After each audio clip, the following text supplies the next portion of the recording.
আমার বয়স হইছে, কিন্তু চোখে ঠিকই দেখি। এইবার আমি ন্যায়ের পক্ষে, আমি দাঁড়িপাল্লায় ভোট দিব। রাজনীতি ঘুরে ফিরে চাঁদাবাজদের হাতে। অনেক দলকেই তো দেখলাম, এবার জামায়াতকে একটা সুযোগ দিতে চাই। আমার পা চলে না, কিন্তু বিবেক ঠিকঠাক আছে। আমি বুঝি কে অন্যায় করে। এইবার আমি ন্যায়ের পক্ষে, আমি দাঁড়িপাল্লায় ভোট দিব। আমি চাই এমন একটা দেশ যেখানে ঘুষ ছাড়া চাকরি হয়, যেখানে নেতা মানে দানব না, দায়িত্বশীল।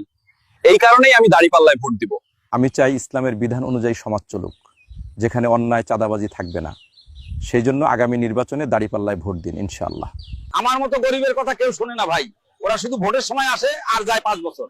এইবার আমি নিজের বিচার নিজেই করছি, জামায়াতের দাঁড়িপাল্লায় ভোট দিব। ঝুঁকি নিয়ে চলি, কারণ সিস্টেমেই নিরাপত্তা নাই। এইবার আমি আর চুপ থাকবো না, আমি দাঁড়িপাল্লায় ভোট দিব। আমার বয়স হইছে, কিন্তু চোখে ঠিকই দেখি। এইবার আমি ন্যায়ের পক্ষে, আমি দাঁড়িপাল্লায় ভোট দিব।